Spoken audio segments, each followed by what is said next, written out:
السلام علیکم dear listeners, novel کی نیکسٹ ایپیسوڈ کے ساتھ حاضر ہوں۔ معذرت خواہ ہوں کہ گلے میں تھوڑی سی خراش ہے، اس کی وجہ سے کچھ ڈسٹربنس ہو رہی ہے۔ ایپیسوڈ 2 میں بھی جو ہے وہ بار بار میں اٹک رہی تھی اور آواز میں بھی اتار چڑھاؤ جو ہے وہ آ جاتا ہے۔ ٹھنڈا پانی پینے کی وجہ سے بھی ہو رہا ہے کچھ، اور کنٹینیو ریکارڈنگ کی وجہ سے بھی جو ہے وہ ظاہر ہے گلا تھک جاتا ہے، تو پھر اس طرح کی ڈسٹربنس ہو جاتی ہے۔ بڑھتے ہیں نیکسٹ ایپیسوڈ کی جانب۔ ناول کا نام ہے میری زیست کا حاصل، مصنفہ ہیں رابعہ نور، قسط number 3۔ 2 head down 3 injured sir۔ Phone پہ اطلاع دیتا وہ سجدہ ریز ہوا تھا۔ اس نے اپنے ایکشن پلان کے مطابق 7 رکنی اپنی ٹیم کے ہمراہ رات 2 بجے کے قریب درانی انڈسٹریز کے گودام میں عین اس لمحہ چھاپا مارا تھا جب سامان ٹرک میں منتقل کر کے روانہ کیا جا رہا تھا۔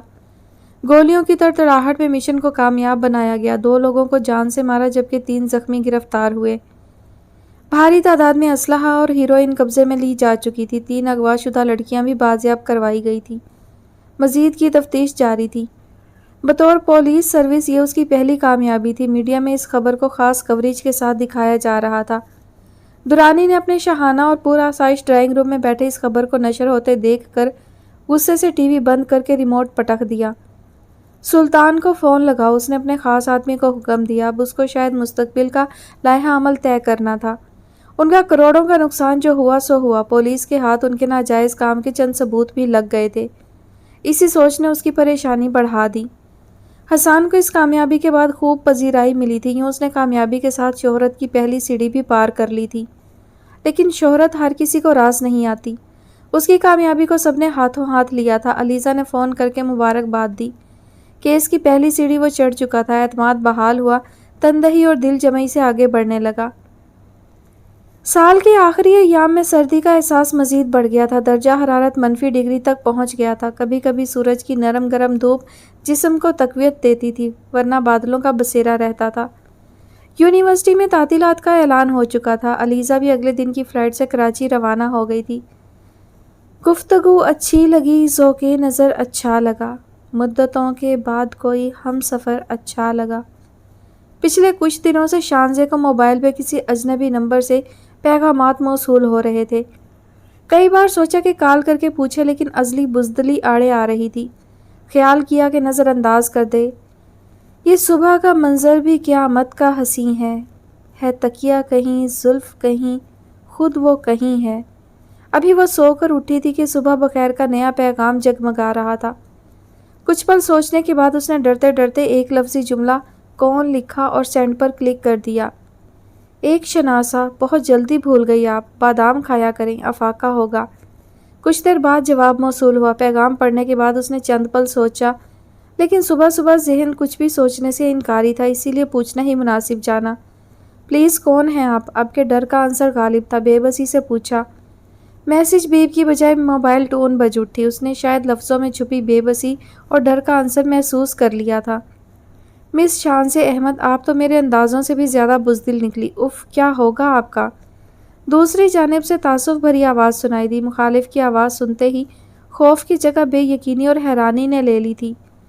وہ ایک جھٹکے سے اٹھ بیٹھی، فون کی اسکرین کو ایک نظر بے یقینی سے دیکھا اور پھر کان سے لگا لیا۔ اب کہ سارا خوف جیسے کہیں جا سویا تھا۔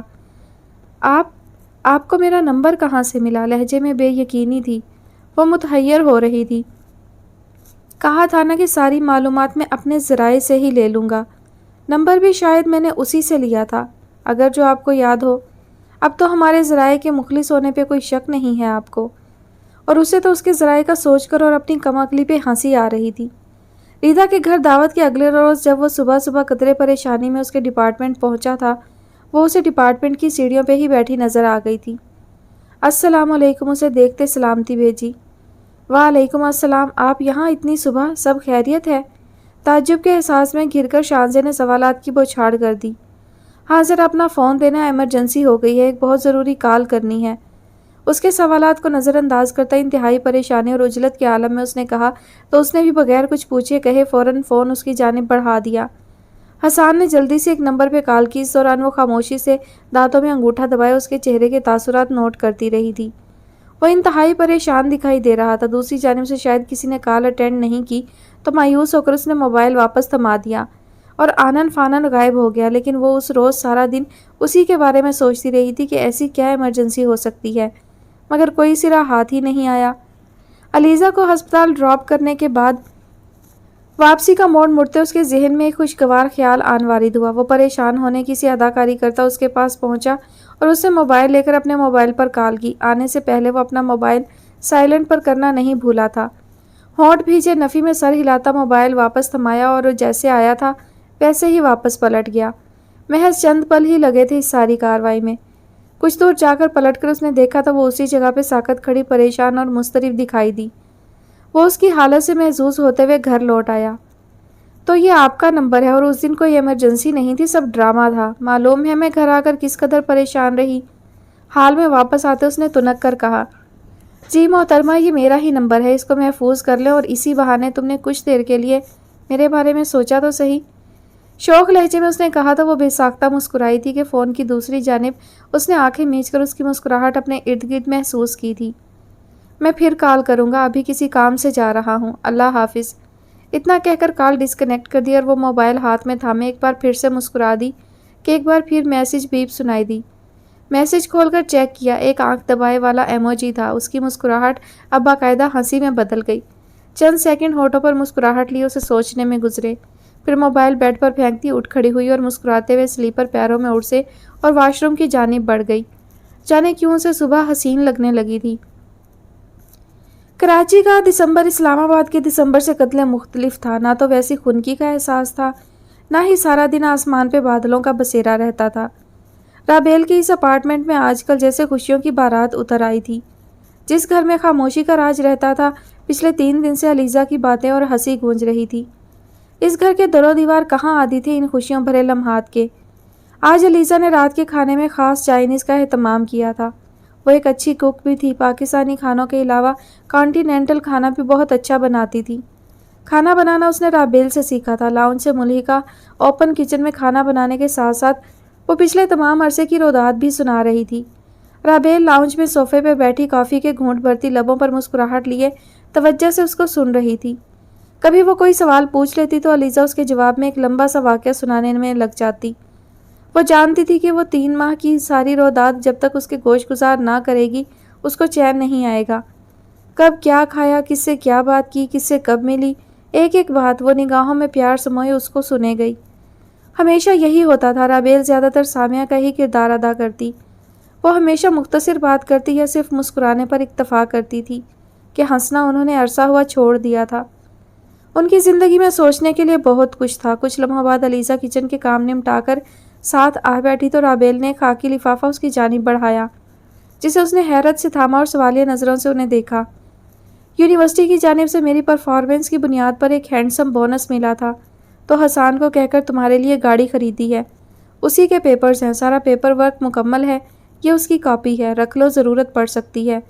اوریجنل حسان کے پاس ہیں، اب جاؤ گی تو مل جائے گی، لیکن احتیاط سے ڈرائیو کرنا۔ اس کی آنکھوں میں چھپے سوال کو محسوس کرتے ہوئے رابیل نے تفصیل بتائی اور آخر میں نصیحت بھی کی۔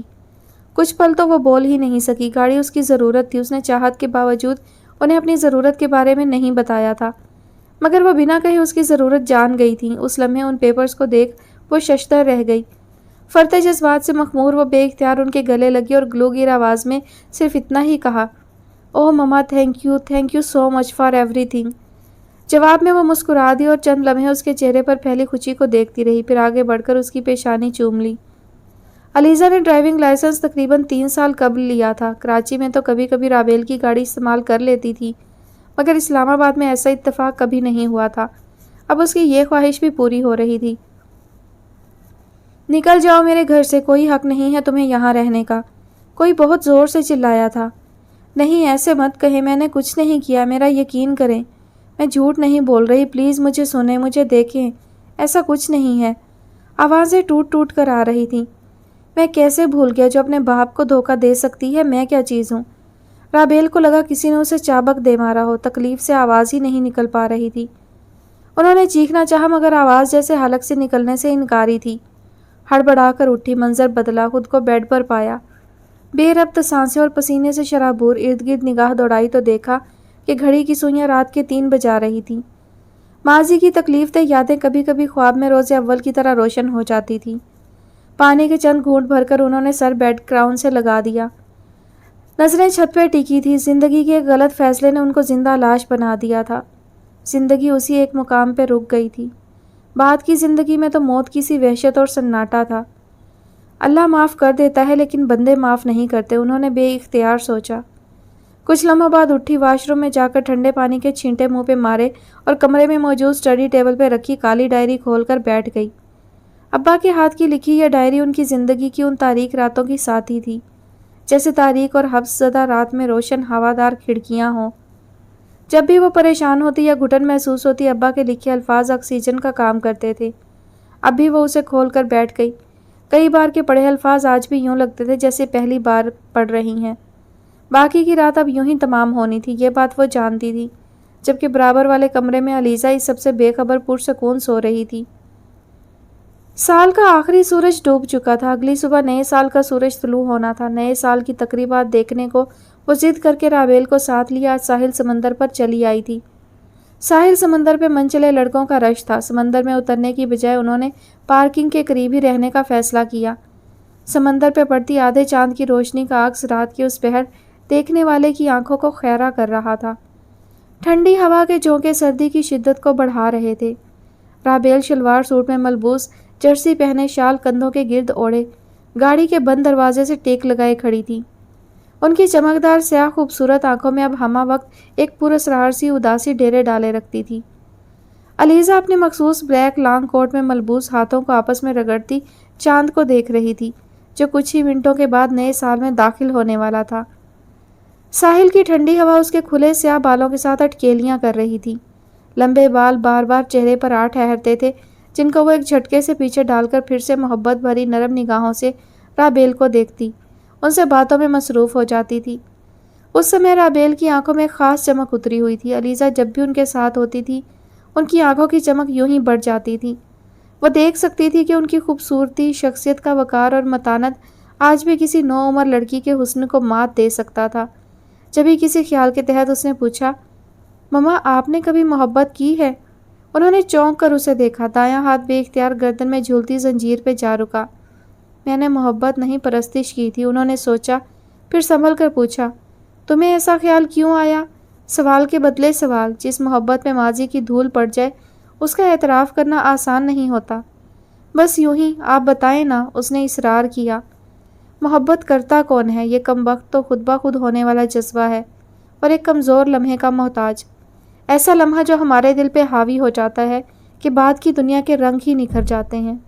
انہوں نے کہا تو وہ دھیما سا مسکرا دی۔ کچھ توقف کے بعد پھر وہ بولی، علیزہ میرے نزدیک محبت بہت بری شے ہے، یہ اچھے برے کا فرق مٹا دیتی ہے، بہت خواری ہے اس راستے پہ۔ نہیں مما، محبت بہت خوبصورت جذبہ ہے۔ محبت تو انسانیت کی معراج ہے، لیکن اس کو حاصل کرنے کے ہمارے طریقے غلط ہیں۔ انہوں نے چونک کر اسے دیکھا۔ سانس تھم سی گئی تھی۔ یہی وہ بات تھی جس کو سمجھنے میں انہیں برسوں لگے تھے، اور علیزہ نے ایک لمحے میں سمجھا دی تھی۔ کچھ پل وہ اس کے چہرے کو تکتی رہی، پھر ممتا کے ہاتھوں مخمور ہو کر اس کا چہرہ چوما اور بولی، مجھے خوشی ہے علیزہ، تم فلسفہ حیات سمجھنے لگی ہو، تم صحیح کہہ رہی ہو۔ وہ واقعی خوش اور حیران تھی۔ اس لمحے انہیں علیزہ کی سوچ پر فخر ہوا تھا۔ محبت بری چیز نہیں ہے، ہماری چاہت کا انداز غلط ہوتا ہے۔ محبت تو احساس کا نام ہے۔ محبت ہمیں عزت اور مان دیتی ہے، لیکن ہم اسی چیز کو سب سے پہلے روندتے چلے جاتے ہیں، اپنے انجام سے بے خبر۔ محبت 7 پردوں میں چھپا کر رکھنے والا جذبہ ہے، اور ہم فوراً سے پیشتر اسے عیاں کر کے اس جذبے کے وقار کو بے مول کر دیتے ہیں۔ غلط تو ہم ہی ہوئے۔ ان کے لہجے میں ایک کرب سا اترتا ہوا محسوس ہونے لگا تھا۔ معلوم ہے جب ہمیں کسی سے محبت کا احساس ہوتا ہے تو ہر جگہ، ہر چہرے میں ہمیں وہی چہرہ دکھائی دیتا ہے، اور ہم اسے حاصل کرنے کو دیوانہ وار لپکتے ہیں، ہر شے سے بے پرواہ ہو کر۔ یہاں ہم غلطی کر جاتے ہیں۔ تخیل میں وہ چہرہ ہمیں صحرا میں نخلستان کی مانند دکھائی دیتا ہے، اور ہم اس نخلستان کو اپنا سب کچھ سمجھ کر کسی پیاسے کی طرح اس کی جانب لپکتے ہیں۔ قریب جا کر ہمیں معلوم ہوتا ہے کہ وہ تو صحرا کا ببول تھا، اپنے ساتھ ڈھیروں کانٹے لیے ہوئے۔ وہ کانٹے ہمیں لہو لہان کرنے کو ہماری جانب بڑھتے ہیں۔ اس وقت محبت کی اس منزل پر پہنچ کر ہم تکن سے اتنے چور ہو چکے ہوتے ہیں کہ خود کو زخمی ہونے سے بچا بھی نہیں سکتے اور روح تک زخمی ہو جاتے ہیں۔ ساحل سمندر پہ پانی کی تیز لہریں کنارے سے ٹکرا کر واپس پلٹ رہی تھی اور وہ ان تندو تیز لہروں پہ نگاہیں جمائے اسے فلسفہ محبت سمجھا رہی تھیں۔ جانتی ہو محبت کے صحرا کا ببول نخلستان کیسے بنتا ہے؟ وہ اسے رسانیت سے سمجھا رہی تھی کہ اچانک انہوں نے پوچھا۔ ان کو محویت سے سنتی نفی میں سر ہلاتی بولی، نہیں، کیسے بنتا ہے؟ کسی کی دعا سے، رابیل نے کہا۔ کسی کی دعا سے؟ کس کی؟ آنکھیں سکیڑے اچنبے سے کہا۔ ہاں، وہ کسی ہوتا ہے، آپ کی زندگی پہ سب سے زیادہ حق رکھنے والا انسان۔ اور ذرا سوچو، ہماری زندگی پہ سب سے زیادہ حق کس کا ہوتا ہے؟ والدین کا، اس نے سوچتے ہوئے 2 حرفی جواب دیا۔ ہاں، ماں باپ کا۔ ان کی دعا سے ملتی ہے محبت اور ان کی دعا سے ہی محبت کا صحرا نخلستان بنتا ہے۔ اس کسی کی دعا کو کبھی معمولی نہیں جاننا چاہیے۔ زندگی کی کامیابی کی حقیقت انہوں نے پل بھر میں اسے سمجھا دی تھی۔ وہ چپ سادے انہیں سن رہی تھی، دیکھ رہی تھی اور شاید ان کی آنکھوں میں اترتا ہوا درد بھی محسوس کر رہی تھی کہ یکا آسمان رنگ برنگے شعلوں سے جگمگا اٹھا۔ چونک کر سامنے دیکھا تو نئے سال کا آغاز ہو چکا تھا۔ آتش بازی کی خوبصورت مظاہروں نے نئے سال کا استقبال کیا۔ لبوں پر خوبصورت مسکراہٹ لیے انہوں نے ڈھیر ساری خوشیوں کی دعا مانگی، اس بات سے بے خبر کہ آنے والا سال ان کی زندگی، ان کی پہچان بدلنے والا سال تھا۔ جانے یہ سال واقعی ان کے لیے خوشیوں کا سال تھا یا پھر صرف ایک واہمہ۔ آنے والا وقت تو کسی نے کبھی بھی نہیں دیکھا۔ نئے سال کے شروع ہونے کے بعد 2 دن مزید کراچی گزار کر پرسوں کی فلائٹ سے وہ واپس آ چکی تھی۔ حسان نے پہلی فرصت میں گاڑی بھی اس کے ہاسٹل پہنچا دی تھی اور اب گاڑی ہونے کی وجہ سے اسے کافی آسانی تھی۔ وہ ایسی ہی جنوری کی ایک خوبصورت دوپہر تھی۔ آج اس کا ارادہ ڈاکٹر حشمت سے ملاقات کا تھا۔ اپنی ڈیوٹی سر انجام دینے کے بعد وہ پمز سے تقریباً 2 بجے کے قریب فارغ ہو کر ان کے دیے ہوئے ایڈریس پر پہنچی تو وہ ذہن سے یہ خیال گزرا کہ اسی اسپتال میں تو اکبر کو لایا گیا تھا۔ کیا یہ اسپتال ڈاکٹر حشمت کا تھا؟ محض لمحہ بھر کو رک کر اس نے سوچا، کچھ واقعات ذہنوں میں محو ہو کر رہ جاتے ہیں۔ وہ بھی ایک ایسا ہی واقعہ تھا۔ پھر خود ہی اپنی سوچوں کو جھٹکتی ریسیپشن پہ چلی آئی اور ڈاکٹر حشمت کی بابت معلوم کرتی ان کے کمرے کی جانب بڑھی۔ کیا میں اندر آ سکتی ہوں؟ دروازے پر دستک دیتے اس نے اندر آنے کی اجازت چاہی۔ وہ کسی سے فون پہ مصروف تھے۔ چونک کر سر اٹھا کر دیکھا تو خوشگوار حیرت نے آ گھیرا۔ فون بند کیا اور نشست سے کھڑے ہو کر اس کا استقبال کیا۔ Yes come in, what a pleasant surprise my child. وہ خوش دکھائی دیے تھے۔ آگے بڑھ کر اسے ساتھ لگایا تھا۔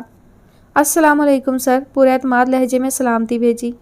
وعلیکم السلام، آؤ بیٹھو۔ وہ چھوٹے چھوٹے قدم اٹھاتی ٹیبل کے قریب رکھی کرسی پر جا بیٹھی۔ انہوں نے بھی اپنی نشست سنبھال لی۔ بہت دیر کی، مہرباں آتے آتے، بہت انتظار تھا تمہارا۔ اچھا بتاؤ کیا لوگی، چائے یا کافی؟ انہوں نے میزبانی کے فرائض سر انجام دیتے ہوئے محبت سے بھرپور خوشگوار لہجے میں کہا۔ نہیں سر، بہت شکریہ، میں کافی روز سے آنا چاہ رہی تھی مگر آ نہیں سکی، اس کے لیے معذرت، اس نے عذر پیش کیا۔ حالانکہ میں تو اسی روز سے منتظر تھا، ان کے لہجے سے بےتابی چھلک رہی تھی۔ ایکچولی میں اسلام آباد میں نہیں تھی، مما سے ملنے کراچی چلی گئی تھی، اس لیے آ نہیں سکی، 2 روز قبل ہی واپس آئی ہوں۔ انہوں نے چونک کر کچھ پل اسے دیکھا، گویا ایک اور مماثلت۔ کئی بار دل میں امڑ آنے والے خیال نے ایک بار پھر سر اٹھایا کہ اس سے اس کے والدین کے بارے میں استفسار کریں، مگر جانے کیا سوچ کر ہر بار کی طرح اس بار بھی خاموش رہے۔ بہت سال پہلے انہوں نے اپنی نور کو کھویا تھا، اب وہ اسے نہیں کھونا چاہتے تھے، اسی لیے محتاط الفاظ کا چناؤ کیے ہوئے تھے۔ چند لمحوں بعد سنبھل کر بولے، تمہیں یہاں دیکھ کر مجھے بہت خوشی ہو رہی ہے نور، اگر خوشی ماپنے کا کوئی پیمانہ ہوتا تو میں تمہیں ضرور دکھاتا۔ محبت اور شفقت بھرے لہجے میں انہوں نے اسے نور کہا تو وہ چونکی اور حیرت سے انہیں دیکھا۔ بہت عرصے بعد کسی نے اسے اس نام سے پکارا تھا، ورنہ مس نور یا علیزہ ہی کہلائی جاتی تھی۔ اس لمحے علیزہ نے ان کے چہرے پہ وہی محبت دیکھی تھی جو نانا کے چہرے پہ دکھائی دیتی تھی، لیکن نانا اسے ہمیشہ علیزہ کہتے تھے، نور کبھی نہیں کہتے تھے۔ چلو تمہیں ہاسپٹل کے سٹاف سے ملواتا ہوں، آج سے تم بھی اسی ہاسپٹل کا حصہ ہو اور مجھے امید ہے تمہارا وقت یہاں بہت اچھا گزرے گا۔ چند ضروری باتیں کرنے کے بعد کچھ دیر بعد وہ اسے ساتھ لیے راہداری کی جانب بڑھے۔ معیز وارڈ کا راؤنڈ لگا کر ریسیپشن تک آیا اور کچھ ہدایات دیتا اپنے کمرے کا رخ کرنے ہی والا تھا کہ راہداری کی دوسری جانب سے آتے وجود کو دیکھ کر بے اختیار ٹھٹک گیا۔ تقریباً 3 ماہ بعد آج پھر وہی چہرہ اسے دوبارہ دکھا تھا۔ پہلے تو گمان ہوا، لیکن بابا کے ساتھ اس کا ہونا گمان نہیں ہو سکتا۔ پتہ نہیں اب کون سا انسانی فلاح کا کام کرنے اتری ہے محترمہ۔ اس کو نظروں کے فریم میں رکھتے اس نے سوچا۔ وہ آج قدرے مختلف حلیے میں تھی۔ براؤن پینٹ کے ساتھ بلیک سویٹر پہنے، آستین نے کلائی سے کچھ پیچھے چڑھائی ہوئی تھی۔ ایک ہاتھ میں اسٹیتھوسکوپ تھامے ہوئے جبکہ سفید اوور کوٹ ندارت تھا۔ کلائی میں مخصوص ریسٹ واچ لگائی ہوئی تھی۔ بھوری آنکھوں میں حیرت کے جگنوں اور چہرے پر سنجیدہ تاثرات لیے وہ باری باری آنے والوں کے چہرے تک رہا تھا۔ بابا کی کسی بات پہ مسکراتی، متوازن قدموں سے چلتی وہ اسی جانب چلی آ رہی تھی۔ وہ لانگ کاٹن کی پرنٹڈ قمیض اور سفید پاجامہ میں ملبوس تھی۔ دوپٹہ کو گردن سے بل دے کر ہمیشہ کی طرح دونوں پلو آگے کو ڈال رکھے تھے۔ سیاہ بالوں کو ہلکا سا کیچر میں جکڑ رکھا تھا۔ شخصیت میں ایک وقار اور متانت تھی۔ نزدیک آنے پہ حشمت صاحب نے اسے مخاطب کیا۔ وہ جو سنجیدہ تاثرات لیے ریسیپشن کی دیوار پہ دونوں بازو رکھے کھڑا تھا کہ ان کے نزدیک آنے اور مخاطب کرنے پر سیدھا ہوا۔ نگاہوں میں حیرت اود آئی تھی۔ ڈاکٹر معیز، ان سے ملو، یہ ہیں ہیلتھ اینڈ کیئر میگزین کی بلاگر ڈاکٹر علیزہ نور۔ ریدا کی کزن بھی ہیں اور آج سے ہمارے اسسٹنٹ ڈاکٹر بھی ہیں۔ وہ اس تعارف پر ششدر سا کھڑا رہ گیا۔ پچھلی ملاقات کا منظر، بابا کا بلاگر مس علیزہ نور کی تعریف کرنے کا منظر، شانزے کا ریدا کی کزن کی حیثیت سے اس کا ذکر کرنا، سب مناظر ایک ایک کر کے اس کی نگاہوں کے سامنے گھوم رہے تھے۔ اس نے تصور بھی نہیں کیا تھا کہ وہ اس لڑکی کے اتنے حوالوں سے متعارف ہے۔ اس کے چہرے پہ متاثر کن تاثرات واضح رقم تھے، جبکہ ڈاکٹر حشمت کہہ رہے تھے، علیزہ، یہ ہمارے ہاسپٹل کے بہت ماہر اور انتہائی قابل physician surgeon doctor Moiz Ahmed ہیں اور میرے بہت ہی نالائق اور ایروگینٹ بیٹے بھی ہیں۔ ذرا کم کم ہی ہنستے پائے جاتے ہیں۔ مبالغہ آرائی سے کام لیتے ہوئے، آنکھ دبا کر مسکراتے ہوئے انہوں نے سرگوشی کے عالم میں کہا۔ وہ جو پوری توجہ سے انہیں سن رہی تھی، آخری جملے پہ بے اختیار چونکی، پھر مسکرائی۔ سر جھکا کر مسکراہٹ دبانے کی کوشش میں دائیں گال کا ڈمپل گہرا ہوا تھا۔ جبکہ موضوع گفتگو بنا، وہ ان کی سرگوشی نہ صرف سن چکا تھا بلکہ اب مصنوعی خفگی سے انہیں دیکھ بھی رہا تھا۔ مگر خوش قسمتی سے ڈاکٹر بہت اچھے ہیں، کام کے معاملے میں کوتاہی بالکل برداشت نہیں کرتے، بہت ذمہ دار ڈاکٹر ہیں اور امریکہ سے میڈیسن ایوارڈ یافتہ بھی ہیں۔ انہوں نے فوراً سے پیشتر پینترا بدلا۔ اب وہ مسکراتے ہوئے فخریہ اسے بتا رہے تھے۔ آنکھوں میں ایک خاص چمک اور فخر تھا۔ السلام علیکم، علیزہ نے عام سے انداز میں سلامتی بھیجی۔ وعلیکم السلام، ان کے ایک تعارف سے تو میں بھی واقف ہوں بابا۔ نظریں اس کی سیاہ آنکھوں پہ جمی تھی اور لب و لہجہ سنجیدہ اور پختگی لیے ہوئے تھا۔ ڈاکٹر حشمت احمد نے چونک کر اسے دیکھا۔ وہ آپ کو بتایا تھا بابا چند ماہ پہلے اکبر نامی بچے کے ایکسیڈنٹ والے کیس کے بارے میں؟ یہ اسی بچے کے ساتھ تھی۔ اس پہ سے نظریں ہٹاتے ہوئے سنبھل کر کہا۔ اچھا، پھر تو ان کے بہت سے تعارف ہیں، اب تو لگتا ہے کہ سارے تعلق ہی ان سے ہیں۔ اس کے کہنے پہ انہوں نے سر ہلا کر علیزہ کو دیکھتے مدھم سے لہجے میں کہا۔ ڈاکٹر صاحب، وہ سردار خان مرتضیٰ صاحب سوات والے آئے ہیں، آپ کے کمرے میں بٹھا دیا ہے۔ اس سے پہلے مزید کوئی بات ہوتی، وارڈ بوائے حشمت صاحب کے لیے پیغام لیے چلا آیا۔ اچھا، خان صاحب آئے ہیں، ارشد میاں ذرا بات سنو۔ وہ جو پلٹنے ہی والا تھا ٹھہر گیا اور رک کر انہیں سننے لگا۔ میرے دوستوں میں خان مرتضیٰ صاحب ایک ہی ہے اور مجھے معلوم ہے وہ سوات کے رہائشی ہیں اور سوات سے ہی آتے ہیں۔ شجرہ نسب بتانے مت بیٹھ جایا کرو یار۔ وارڈ بوائے کو خوشگوار لہجے میں ہلکی سی تنبیہ کی تو وہ خجل ہوتا پلٹ گیا۔ اس کے پلٹتے ہی وہ علیزہ سے مخاطب تھے۔ نور بیٹے، مجھے بہت افسوس ہے، میں تمہیں زیادہ وقت نہیں دے سکا۔ ایک بہت اہم مہمان ہے، لیکن اب تو ملاقات ہوتی رہے گی۔ تم سب سے مل کر جانا اور باقی کی ساری تفصیلات معیز تمہیں بتا دے گا۔ آئی ایم ویری سوری بیٹا۔ اٹس اوکے سر، میں مینیج کر لوں گی، آپ جائیں۔ اس نے تسلی کا سا انداز لیے کہا تو وہ مطمئن سے ہو کر جواباً اسے تھینک یو کہہ کر معیز کی جانب پلٹے۔ وہ اس دوران خاموش کھڑا تھا، البتہ ان کی بے تکلفی پہ ضرور چونکا تھا۔ معیز، تم ڈاکٹر نور کو ہاسپٹل کا مکمل وزٹ کرواؤ گے اور خیال رہے یہ یہاں مہمان نہیں ہے، میری بیٹی ہے، اس لیے کوئی تکلیف نہ ہو، میں ذرا خان صاحب سے مل لوں۔ اجنبیت کی دیوار گراتے معیز کو تلقین کرتے وہ اپنے کمرے کی جانب بڑھ گئے۔ پہلے نور اور اب بیٹی، وہ ان کے بے تکلفانہ انداز پر جتنا حیران ہوتا اتنا کم تھا۔ بابا کم از کم یوں ہر کسی سے رشتہ داری نہیں نبھایا کرتے تھے۔ یہ نظر کرم چند مخصوص لوگوں پہ ہی ہوتی تھی اور علیزہ ان خوش قسمت لوگوں میں سے تھی۔ آپ نے اس دن ذکر نہیں کیا تھا کہ آپ ڈاکٹر ہیں؟ ان کے جانے کے بعد وہ اس کی جانب متوجہ ہوا اور حیرت سے پوچھا۔ بابا کے ڈاکٹر کی حیثیت سے تعارف کروانے پر پہلا سوال ہی اس کے ذہن میں یہی ابھرا تھا۔ میرے خیال میں اس دن حالات ایسے نہیں تھے کہ میں اپنا تفصیلی تعارف بتاتی۔ اصل جواب وہ گول کر گئی تھی، اب بات بدلنے کو وہ کہہ رہی تھی۔ مجھے بالکل اندازہ نہیں تھا کہ آپ اشر کے بھائی ہوں گے۔ اشر سے تو ملاقات رہتی ہے، اس کی آنکھوں میں دیکھتے اس نے پورے اعتماد لہجے میں کہا۔ جس ذہانت سے اس نے موضوع تبدیل کیا تھا وہ قابل ستائش تھا۔ جی آج احساس ہو رہا ہے دنیا واقعی بہت چھوٹی ہے۔ آپ اشر سے مل چکی ہیں؟ وہ ہلکا سا مسکرایا تھا۔ اب وہ اسے تفصیل بتا رہی تھی جبکہ وہ سر ہلاتا اسے ساتھ لیے سٹاف میٹنگ روم کی جانب بڑھ رہا تھا۔ کچھ دیر بعد وہ سٹاف روم میں کھڑا سب سے اس کا تعارف کروا رہا تھا۔ یہ ڈاکٹر نعمان اظفر ہیں، اگر ان کو ہاسپٹل کا سیکنڈ ہینڈ کہا جائے تو غلط نہ ہوگا۔ بابا کے بعد ہاسپٹل کو یہی دیکھتے ہیں۔ یہ ڈاکٹر بلال حیدر ہیں اور ڈاکٹر سامیہ حیات۔ اس کے تعارف کروانے پہ سب نے کھڑے ہو کر خوش دلی سے اس کا استقبال کیا، جبکہ سامیہ نے آگے بڑھ کر اسے گلے لگایا۔ اور یہ ڈاکٹر علیزہ نور ہیں، ہماری ٹیم میں ایک نیا اضافہ، اور خوشگوار بھی۔ ویسے معیز تمہیں نہیں لگتا کہ اس اسپتال میں کچھ روم کا اضافہ کر لینا چاہیے؟ مطلب بلڈنگ کی رینوویشن وغیرہ؟ جبھی ڈاکٹر نعمان کی زبان پھسلی اور انہوں نے گل فشانی کی۔ کیا مطلب؟ معیز نے اچنبے سے ابرو اچکائے۔ دیکھو نا، اگر ڈاکٹر علیزہ جیسے خوبصورت ترین ڈاکٹر علاج کریں گے تو کس کافر کا دل کرے گا ٹھیک ہو کر گھر جانے کو؟ اور وہ جانے مزید کیا کہنے والا تھا کہ معیز کی خشمگی نظروں کے خوف سے فقرہ ادھورا رہ گیا، جبکہ سامیہ کی ہنسی گونجی۔ Don't worry Alizeh, doctor Noman کافی دل پھینک انسان واقع ہوئے ہیں۔ دل ہتھیلی پہ لیے گھومتے ہیں، تمہیں آہستہ آہستہ عادت ہو جائے گی۔ ان کو زیادہ سیریس مت لینا۔ آنکھیں مٹکا کر سامیہ نے اپنے طور پر ایک مخلصانہ مشورہ دیا۔ ہماری محبت کو فلرٹ کا نام دے کر آپ ہماری محبت کی توہین کر رہی ہیں ڈاکٹر سامیہ حیات۔ وہ تڑپ کر رہ گیا اور مصنوعی خفگی سے انہیں دیکھتے دہائی دی۔ اوہ ریئلی؟ کیا آپ ہر کسی سے فلرٹ نہیں کرتے؟ باقاعدہ ثبوت کے طور پہ آپ کی کوٹ کی پاکٹ میں موجود انگوٹھی جو پچھلے 1 سال سے آپ ساتھ لیے گھوم رہے ہیں وہ بھی پیش کر سکتی ہوں کہ ادھر کوئی ہاں کرے ادھر جھٹ انگوٹھی پیش۔ اس کی بات پہ وہ کچھ دل ملایا اور حساب بے باک کرنا اپنا فرض سمجھا۔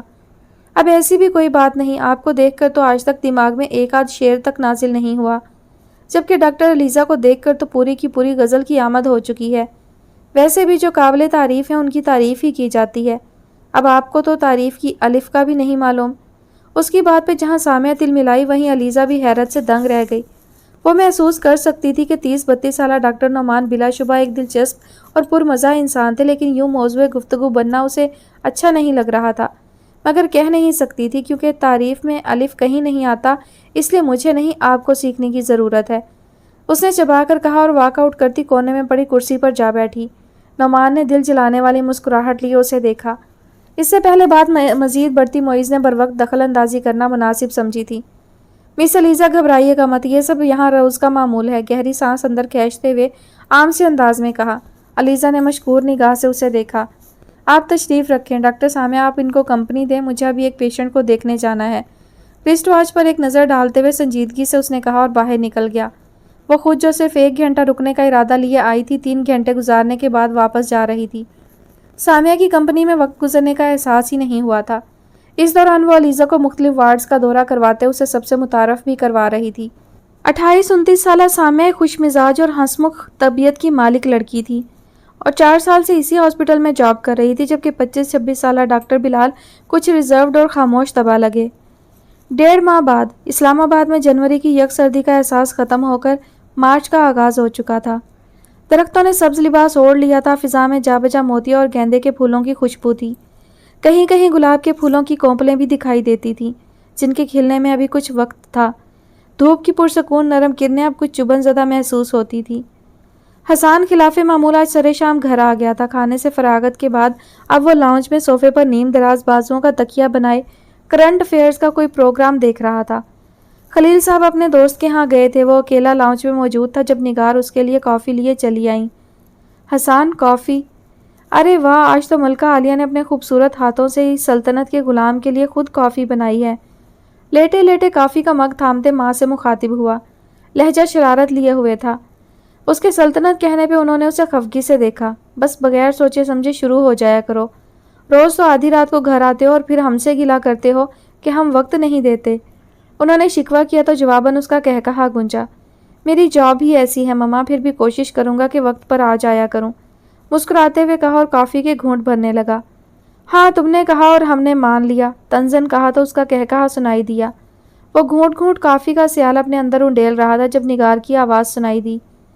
علیزہ سے ملاقات ہوئی تمہاری؟ 2-3 ہفتوں سے اس نے بھی چکر نہیں لگایا۔ کچھ دیر بعد جیسے کچھ سوچتے ہوئے انہوں نے پوچھا، ملاقات تو نہیں، فون پہ بات ہوئی تھی، محترمہ دو جابز میں مصروف ہے تو وقت نہیں نکال پا رہی، کافی مصروف ہے آج کل، شاید چند ایک ہفتوں میں چکر لگا لے۔ نظریں ٹی وی پر مرکوز کیے اس نے کہا، اس کو دوسری جاب کی ضرورت کیا تھی، ہاؤس جاب کافی تھی، بعد میں اپنا کلینک سیٹ کر لیتی۔ نگار نے اعتراض اٹھایا، وہ کبھی کبھی علیزہ کے لیے ایک سخت طبیعت ماں کا کردار بھی ادا کر جاتی تھی۔ ڈاکٹر حشمت احمد کے ہاں جاب سے اسے کافی سیکھنے کو ملے گا، پھر یہ سب اس کے کیریئر کے لیے بھی اچھا ہے، بتا رہی تھی، کافی خوش ہے وہاں۔ حسان نے ہمیشہ کی طرح اس کی ہی سائیڈ لی تھی۔ ہاں، حشمت صاحب واقعی بہت اچھے انسان ہیں، رضا کے حوالے سے میں بہت مطمئن ہوں، اشر بہت اچھا لڑکا ہے۔ جی ایسا ہی ہے، کچھ سوچتے ہوئے اس نے کہا، نظریں ہنوز ٹی وی پر جمی تھیں۔ حسان، میں چاہتی ہوں تم بھی اپنی زندگی سے متعلق کوئی فیصلہ کر لو۔ رابیل نے کبھی ذکر تو نہیں کیا، مگر مجھے لگتا ہے کہ رابیل بھی علیزہ کی شادی کے بارے میں سوچ رہی ہوگی۔ وہ کچھ سوچتے ہوئے کہہ رہی تھیں، جیسے کسی اہم بات سے پہلے تمہید باندھ کر اس کے سیاق و سباق بیان کیے جاتے ہیں۔ علیزہ کی شادی سے میرا کیا تعلق؟ مقابل بھی حسان تھا، اس نے انجان بنتے ہوئے عام سا انداز لیے پوچھا، ورنہ ان کے انداز سے ارد گرد گھنٹیاں بجی تھیں۔ تم اچھی طرح جانتے ہو میں کیا کہنا چاہتی ہوں۔ اس بار انہوں نے خفگی سے اسے دیکھا۔ حسان نے چونک کر انہیں دیکھا، وہ اسے سنجیدہ نظر آئیں۔ معاملے کی سنگینی کو بھانپتے کپ ہاتھ میں تھامے وہ سیدھا ہو کر اٹھ بیٹھا اور اب سنجیدہ تاثرات لیے انہیں دیکھ رہا تھا۔ مجھے واقعی نہیں معلوم آپ کیا کہنا چاہتی ہیں، وہ حیران ہوا تھا، کچھ غلط ہونے کا احساس ہونے لگا تھا۔ حسان، میں نے ہمیشہ علیزہ کو تمہارے حوالے سے اس گھر میں دیکھا ہے، میں نے تمہارے لیے جب بھی کسی لڑکی کو سوچا ہے تو وہ علیزہ ہے، وہ بہت اچھی لڑکی ہے اور میں چاہتی ہوں کہ میں اب رابیل سے اس سلسلے میں بات کروں۔ پھر جتنی اچھی تم دونوں کی انڈرسٹینڈنگ ہے، مجھے تو لگتا ہے کہ تم دونوں ایک دوسرے کو پسند کرتے ہو۔ اور بلی تھیلے سے باہر آ چکی تھی، بہت سالوں کی خواہش بالآخر وہ اپنی زبان پر لے آئی تھیں۔ مما، بلا شبہ علیزہ ایک بہت اچھی لڑکی ہے اور شاید میں اسے پسند بھی کرتا تھا۔ وہ پہلے حیران ہوا، پھر مسکرایا، آخر میں سنجیدہ لہجے میں کہا۔ اس نے تھا پہ زور دیا تھا۔ حسان نے کافی کا مگ میز پر رکھا اور ان کے قریب ہو کر بیٹھا۔ لیکن کبھی کبھی ہم خود بھی اپنے جذبوں کو نہیں سمجھ پاتے۔ وہ پسندیدگی صرف ایک اچھی دوست، ایک اچھی لڑکی ہونے کی حیثیت سے تھی، اس کے علاوہ میرے دل میں اس کے لیے ایسا کوئی ویسا خیال نہیں ہے۔ وہ مجھے اپنا بہت اچھا دوست سمجھتی ہے اور ہماری دوستی میں اس کا ہر رشتہ چھپا ہے، دوست، بھائی، بہن، سہیلی، کزن، رشتہ دار۔ میں ایک رشتے کی خاطر اس کے باقی رشتے اس سے نہیں چھین سکتا۔ اسے ہماری دوستی پر بہت اعتبار ہے اور اس رشتے پہ قائم اس کا اعتبار، اس کا یقین میں ہرگز نہیں توڑ سکتا۔ ہم اچھے دوست ہیں اور ہمیشہ رہیں گے، اس سے زیادہ کچھ نہیں، کبھی بھی نہیں۔ ان کے ہاتھ تھامے وہ رسانیت سے انہیں سمجھا رہا تھا۔ لیکن وہ بہت اچھی لڑکی ہے حسان، انہوں نے ایک توجیہ پیش کی۔ میں جانتا ہوں مما، یہ بات مجھ سے بہتر کون جانتا ہوگا، اس نے ابرو اچکاتے ہوئے جیسے تائید چاہی تھی۔ آپ دعا کریں جتنی اچھی وہ خود ہے اسے اتنا ہی اچھا اور محبت کرنے والا ہم سفر ملے، مگر وہ میں ہرگز نہیں ہو سکتا۔ اور ضروری نہیں ہے کہ لڑکا اور لڑکی کی دوستی کا اختتام اسی ایک رشتے پر ہی ہو۔ میں ایک دوست کی حیثیت سے ہمیشہ اس کے ساتھ کھڑا رہوں گا۔ وہ دھیمے سے مسکرایا تھا۔ مما، میں مانتا ہوں ایک ماں ہونے کی حیثیت سے آپ کیا سوچتی ہیں، لیکن ضروری تو نہیں جس کی انسان خواہش کرے وہ مل بھی جائے، کبھی کبھی اس کے نہ ملنے میں بھی کوئی مصلحت ہوتی ہے۔ وہ اس کے جواب سے مایوس ہوئی تھی۔ تم سوچنے کے لیے وقت لے سکتے ہو، امید بھرے لہجے میں انہوں نے کہا۔ ہرگز نہیں، جس راستے پہ چلنا مقصود نہیں ہوتا اس کے بارے میں سوچتے بھی نہیں ہیں۔ میں آگے بڑھ چکا ہوں اور پلٹ کر دیکھنے والوں میں سے ہرگز نہیں ہوں۔ مما، میں اسے ریجیکٹ نہیں کر رہا، لیکن میں اپنے اور اس کے رشتے کو دوستی کے رشتے کے علاوہ کسی اور رشتے میں نہیں دیکھنا چاہتا۔ وہ بھی کبھی راضی نہیں ہوگی، بلکہ مجھ سے بدگمان ہو جائے گی، اور میں ایسا بالکل نہیں چاہتا۔ پلیز آپ بھی یہ ذکر دوبارہ نہیں دہرائیں گی۔ اس بار اس کا لہجہ اٹل تھا، اس کے لہجے میں اسرار اور قطعیت تھی۔ علیزہ ان کو ہمیشہ بہت پیاری اور اپنی اپنی سی لگتی تھی۔ علیزہ کے حوالے سے انہوں نے نہ جانے کیا خواب نہیں دیکھ لیے تھے۔ حسان کے جواب سے انہیں دکھ ہوا تھا، مگر وہ اولاد پہ اپنی مرضی مسلط کرنے والوں میں سے نہیں تھی۔ وہ جانتی تھیں کہ حسان ان لوگوں میں سے نہیں ہے جو زندگی کو ایک ہی مقام پہ روک دیتے ہیں، وہ آگے بڑھنے والوں میں سے ہے۔ اگر وہ کہہ رہا ہے تو وہ یقیناً آگے بڑھ چکا ہے، اور آگے بڑھ جانے والوں کو پلٹ کر آواز نہیں دیا کرتے کہ وہ اپنی منزل متعین کر چکے ہوتے ہیں۔ وہ اس بات پہ بھی یقین رکھتا تھا کہ اس دنیا میں ہر انسان کا ایک مکس اینڈ میچ موجود ہوتا ہے، اور ایک دن اسے بھی اس کا میچ مل جائے گا۔ یوں بھی زندگی کا سفر تو نکاح کے 2 بول کے بعد شروع ہوتا ہے، اور انسان کی اصل پہچان بھی اس ایک رشتے کے ساتھ مخلص ہونے میں ہے، باقی سب تو ایک سراب ہے۔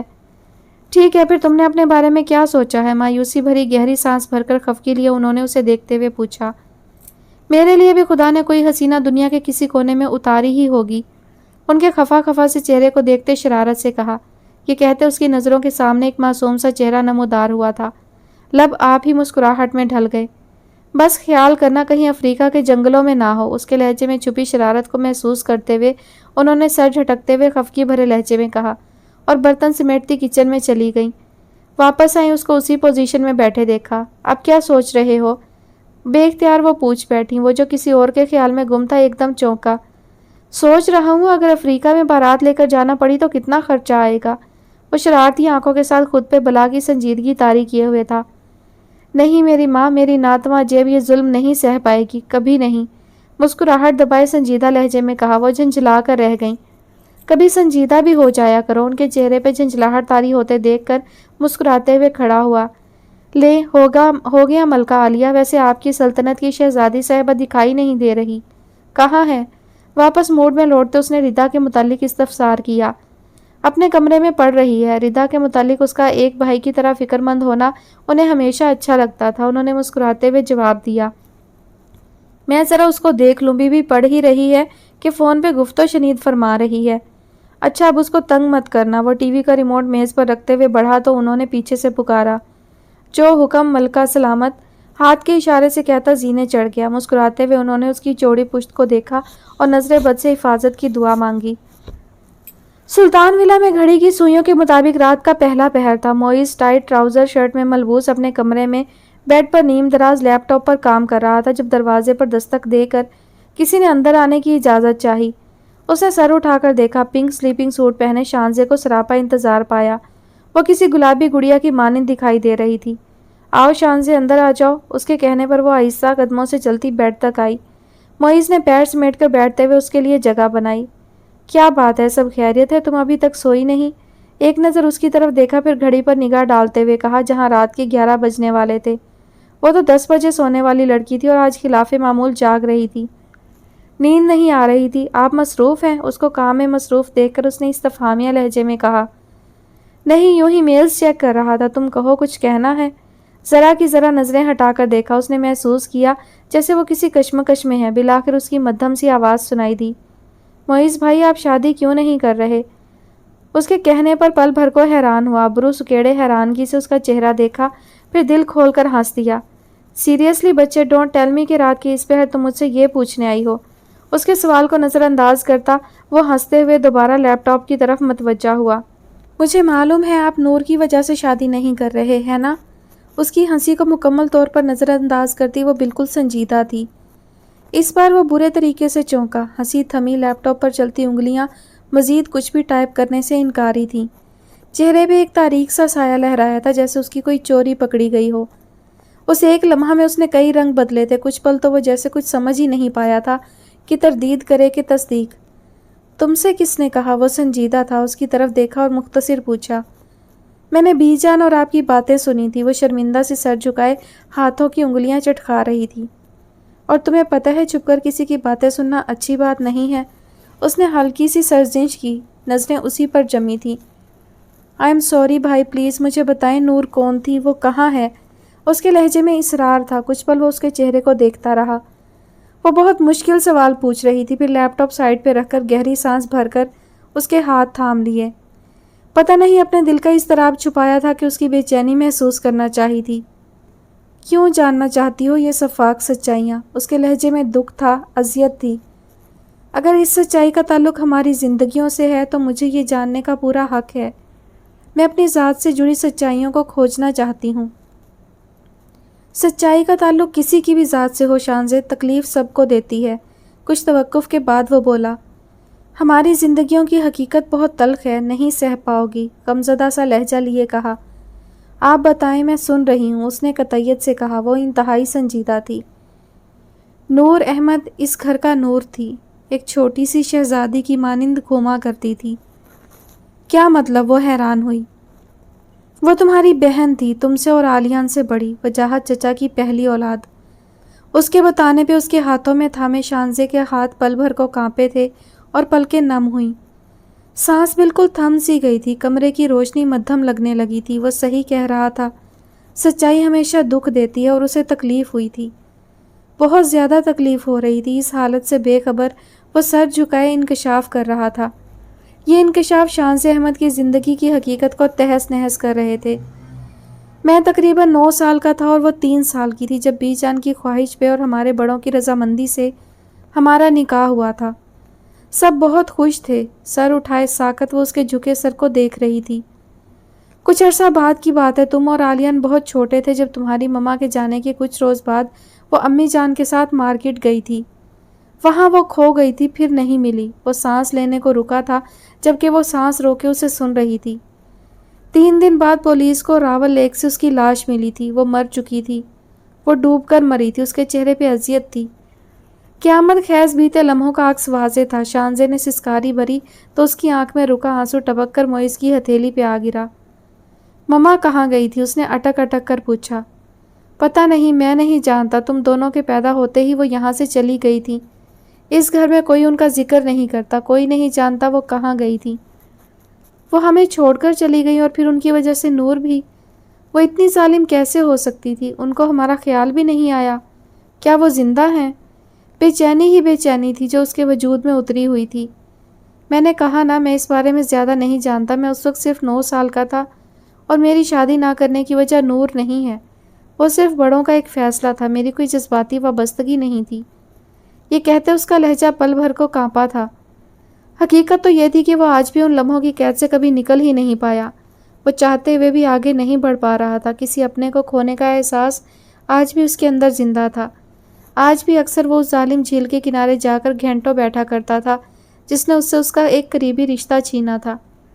وہ اس جھیل تک کیسے پہنچی یہ معمہ آج تک حل نہیں ہو سکا تھا، لیکن اس وقت وہ یہ سب شانزے سے چھپا گیا تھا۔ آج اگر وہ زندہ ہوتی تو ایک الگ بات تھی۔ منے منے سے لہجے میں کہتا وہ کچھ پل کے لیے خاموش ہوا تھا۔ وہ کیسی دکھتی تھی؟ اس کی بات پہ وہ اذیت سے ہلکا سا مسکرایا۔ وہ بہت چھوٹی تھی، اب تو یاد بھی نہیں، بس دھندلی سی تصویر ہے۔ جانتی ہو تمہاری آنکھیں بالکل اس جیسی ہیں، سیاہ اور بڑی۔ نظریں چرائے مسکراتے ہوئے وہ اعتراف کر رہا تھا جبکہ ذہن بھٹک کر والٹ میں پڑی اس کی واحد تصویر پر جا ٹھہرا جو ایک بار اسے اسٹور روم سے ملی تھی۔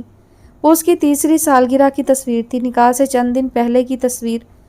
پنک فراک پہنے، سر پر شہزادیوں سا تاج رکھے، ہاتھ میں فیری سٹک تھامے کھڑی تھی۔ اس کی سیاہ آنکھوں میں ایک خاص چمک تھی۔ کئی سال پہلے اسٹور روم میں شارٹ سرکٹ کی وجہ سے آگ لگ گئی تھی تو اسٹور میں موجود بہت سے دستاویزات کے ساتھ تمام تصاویر بھی جل کر راکھ ہو گئی تھی۔ یہ اس کی واحد تصویر تھی جو آج بھی اس کے پاس موجود تھی اور اس نے سب گھر والوں سے چھپا کر رکھی ہوئی تھی۔ تم اتنا مت سوچا کرو شانزے، ہم سب ہیں نا تمہارے ساتھ، تمہارے اپنے۔ اس بار اس نے تسلی دینے کے انداز میں اس کے ہاتھ تھپکے۔ وہ اس کے انداز پر ہلکا سا مسکرا دی۔ بھائی آپ بہت اچھے ہیں، نم آنکھیں لیے فرتے جذبات سے اس نے کہا۔ اس کے کہنے پہ معیز کا بے ساختہ کہا گونجا۔ فضا میں کچھ دیر پہلے کی چھائی اداسی چھٹ سی گئی تھی۔ شکریہ اس تعریف کا، چلو اب سونے۔ وہ مسکراتے ہوئے کہہ رہا تھا کہ تکیے کے پاس پڑا اس کا موبائل بج اٹھا۔ موبائل اٹھا کر دیکھا اور آنکھیں سکیڑے حیرت سے بڑبڑایا، ڈاکٹر علیزہ اس وقت؟ وال کلاک کی طرف دیکھتے اس نے موبائل کان سے لگا لیا۔ آج اس کی ہاسپٹل میں نائٹ ڈیوٹی تھی۔ وہ ایک پیشنٹ کے بارے میں پوچھ رہی تھی، تفصیل بتا کر جانے اس نے کیا کہا تھا کہ اس نے مسکراتے ہوئے کال ڈسکنیکٹ کی۔ ڈاکٹر علیزہ بھی نا؟ ابھی وہ سوچ ہی رہا تھا کہ شانزے کی آواز سنائی دی۔ یہ ریدا بھابھی کی کزن تھی نا ڈاکٹر علیزہ؟ شانزے نے بے قراری سے پوچھا۔ ہاں، اس کی بے قراری پہ حیران ہوتے اس نے مختصر بتایا۔ مجھے ان سے ملنا ہے، یہ ہاسپٹل کب آتی ہیں؟ ملنا ہے؟ ملنا کیوں ہے؟ اس نے حیرانگی سے پوچھا۔ کل 6 بجے آئیں گی، ڈرائیور کے ساتھ آ کر مل لینا۔ پہلے اس نے استفسار کیا، پھر تفصیل میں جانے کا ارادہ ترک کرتے اسے ملاقات کے اوقات بتاتے پروگرام تشکیل دے دیا۔ چلو بچے، بہت رات ہو گئی ہے، اب چل کر سو جاؤ۔ لیپ ٹاپ بند کر کے بیڈ کے قریب ٹیبل پر رکھا۔ اس کے کہنے پر وہ پھیکی سی ہنسی لیے اٹھی، شب بخیر کہتی کمرے سے نکل گئی۔ وہ بھی لائٹ آف کر کے سونے کی غرض سے لیٹ گیا۔ اس بات سے بے خبر کہ ایک پلاننگ ہمیشہ انسان کرتا ہے اور ایک پلاننگ تقدیر کی ہوتی ہے، اور آخر میں ہوتا وہی ہے جو تقدیر میں لکھا ہوتا ہے۔ تقدیر چاہے تو اگلا لمحہ زندگی ہو اور چاہے تو موت۔ انسان تو اس سب میں ایک کٹ پتلی ہوتا ہے، اور ایک اٹل حقیقت یہ بھی ہے کہ تقدیر کا لکھا دعا کے علاوہ کوئی نہیں بدل پاتا۔ آگہی ایک اذیت ہے، ایک عذاب ہے، اور وہ رات میں معلوم ہونے والی اپنی ذات کی نامکمل سچائیوں کی آگہی کی اذیت سے گزر رہی تھی۔ کسی نے صحیح کہا ہے، جان جاتی ہے جان جانے میں۔ وہ دن سخت تکلیف میں خاموشی کی نظر ہو گئے۔ وہ یونیورسٹی نہیں جا سکی، علیزہ سے ملاقات کا ارادہ بھی ترک کر دیا تھا۔ دانستہ معیز کا سامنا کرنے سے بھی کترا رہی تھی۔ اس کے سامنے تو اعتراف کر لیا تھا کہ اب اداس نہیں ہونا، پریشان نہیں ہونا، مگر اپنے دل کو کیسے سمجھاتی کہ اس کا ایک قریبی رشتہ اس سے ہمیشہ کے لیے بچھڑ گیا تھا۔ اس کا خاندان ٹوٹ کر بکھر چکا تھا، جیسے ساحل کی گیلی ریت پر بنایا گیا گھروندہ پانی کی ایک زور آور لہر سے بکھر جاتا ہے، اور انسان چاہ کر بھی اس کو سمیٹ نہیں پاتا، وہ بھی اب اس کو کبھی سمیٹ نہیں سکتی۔ 2 دن بعد دل کو سمجھا کر کچھ بہلی اور ڈرائیور کے ہمراہ یونیورسٹی چلی آئی۔ اوائل مارچ کی وہ صبح معمول کی روشن اور چمکدار تھی۔ سورج اپنے مقررہ وقت پر طلوع ہوا تھا، مگر اس صبح کا اختتام سلطان ولا میں ایک قیامت کا سا سما لانے والا تھا۔ تقریباً دن کے 1 بجے وہ کھوئے کھوئے سے حواس لیے اپنی کچھ دوستوں کے ساتھ مرکزی گیٹ کے قریب ڈرائیور کے انتظار میں کھڑی تھی۔ گیٹ پر اسٹوڈنٹس کا معمول کا رش تھا، کچھ گھروں کو لوٹ رہے تھے، کچھ خوش گپیوں میں مشغول تھے۔ اس خوشگوار ماحول میں بدمزگی کا عنصر تب پیدا ہوا جب فضا میں اندھا دھند فائرنگ کی تڑتڑاہٹ سنائی دی۔ درختوں پر بیٹھے پرندے یک لخت گول در گول اڑے تھے۔ وہ ابھی اس صورتحال کو سمجھ ہی نہ پائی تھی کہ اسے پیٹ میں گرم سلاخ نما چیز گھستی محسوس ہوئی۔ کچھ لمحوں بعد اس نے خود کو پیٹ پر ہاتھ رکھے زمین پر گرتے محسوس کیا تھا۔ سن ہوتے دماغ اور نیم و آنکھوں سے وہ دیکھ سکتی تھی کہ گیٹ اور راہداریوں میں کھڑے اسٹوڈنٹ افراتفری کے عالم میں بھاگ رہے تھے۔ اس نے مفلوج ہوتے دماغ کے ساتھ سلطان ولا کے مکینوں کو سوچنا چاہا۔ لمحہ بھر کو سب کے دھندلے چہرے نگاہوں کے سامنے گھومے۔ اس کے لبوں پہ بے ساختہ مسکراہٹ ابھری، چہرے فوراً اوجھل ہو گئے اور ساتھ ہی اس کی مسکراہٹ بھی معدوم ہو گئی۔ زندگی دور سے دور ہوتی جا رہی ہے، اس احساس کے بیدار ہوتے ہی اس نے پوری قوت سے انہیں پکارنا چاہا، مگر بے سود۔ اس لمحہ وہ خود کو بے جان محسوس کر رہی تھی۔ تھک ہار کر اس نے خود کو حالات کے رحم و کرم پر چھوڑ دیا۔ ہوش و خرد سے مکمل بیگانہ ہونے سے پہلے آخری چہرہ جو وہ خود پر جھکا ہوا محسوس کیا تھا وہ انسپکٹر حسان کا تھا۔ دن 1 بجے کے قریب حسان آفس میں موجود اپنے کچھ کولیگز کے ساتھ مل کر کیس کی تفصیلات دیکھ رہا تھا۔ چارٹ پر مختلف جگہ نشانات لگاتا ایک اہلکار اسے بریف کر رہا تھا۔ کمرے میں مکمل سناٹا تھا، ایک جامد خاموشی، اور اس خاموشی میں صرف اس اہلکار کی باز گشت سنائی دے رہی تھی۔ اس باز گشت کا ارتکاز تب ٹوٹا جب میز پر پڑے فون کی گھنٹی بجی۔ یوں لگا جیسے کسی نے سور پھونک دیا ہو۔ بددل ہو کر نہ چاہتے ہوئے بھی اس نے کال اٹینڈ کی۔ کال ایس پی کمال شاہ کی تھی، لیکن جو خبر انہوں نے دی تھی وہ پیروں تلے زمین سرکا دینے کے مترادف تھی۔ وہ کہہ رہے تھے یونیورسٹی میں طلبہ پہ فائرنگ ہوئی، جلدی اپنی ٹیم کے ہمراہ پہنچو۔ مختصر پیغام دیتے انہوں نے کال کاٹ دی، مگر یونیورسٹی کا نام سن کر فون ہاتھ میں تھامے وہ ساکت و صامت کھڑا ان کی بات کو سمجھنے کی کوشش کر رہا تھا، اور جب دماغ نے اس پیغام کو ڈی کوڈ کیا تو اسے یوں لگا جیسے کسی نے آسمان کا پورا تھال اس کے اوپر الٹ دیا ہو۔ یہ وہی یونیورسٹی تھی جہاں ردا اور اشر زیر تعلیم تھے۔ وہ تقریباً بھاگتا ہوا جیپ تک پہنچا۔ جیپ میں بیٹھتے ہی اس نے ردا اور اشر سے رابطہ کیا۔ اس کی خوش قسمتی کہ اس کا رابطہ ہو بھی گیا تھا۔ ان سے صورتحال معلوم کر کے ان کو محتاط رہنے کی تاکید کرتے کال بند کی ہی تھی کہ یکایک شانزے کا خیال اس کے ذہن میں بجلی کی طرح کوندا۔ اس خیال نے گویا اس کی رہی سے ہی توانائی ضبط کر لی ہو۔ اس نے بیٹھے بیٹھے اسے کئی کالز کر ڈالی، مگر رابطہ نہ ہونا تھا، نہ ہی ہو پا رہا تھا۔ اس کی چھٹی حس مسلسل خطرے کی گھنٹی بجا رہی تھی۔ دل میں کسی اپنے کو کھونے کا اندیشہ جیسے بیٹھ سا گیا تھا۔ عجیب پریشانی اور عجلت کے زیر اثر 20 منٹ کا رستہ 10 منٹ میں طے کرتا وہ یونیورسٹی پہنچا۔ یونیورسٹی میں ہر طرف افراتفری اور بھگدڑ مچی ہوئی تھی۔ انتظامیہ اسٹوڈنٹس کو وقوع سے دور رکھنے کی کوشش میں مصروف تھی، اور یونیورسٹی کے گیٹ سے فاصلے پہ کچھ اسٹوڈنٹس زخمی حالت میں پڑے ہوئے درد کی شدت سے کراہ رہے تھے، جبکہ 2 اسٹوڈنٹ موقع پر جاں بحق ہو چکے تھے، انہیں سفید چادر سے ڈھانپا جا چکا تھا۔ ایمبولینس وہاں پہلے سے موجود تھی۔ وہ تقریباً بھاگتا ہوا زخمی اسٹوڈنٹ کے قریب پہنچا اور اہلکاروں کو فوری طبی امداد کی ہدایات دیتا پلٹا ہی تھا جب اس کی نظر کچھ فاصلے پہ زخمی حالت میں چت پڑی شانزے پر پڑی۔ اس کا سر ایک طرف کو ڈھلکا ہوا تھا، خون میں لت پت وہ نیم بے ہوشی کے عالم میں کراہ رہی تھی۔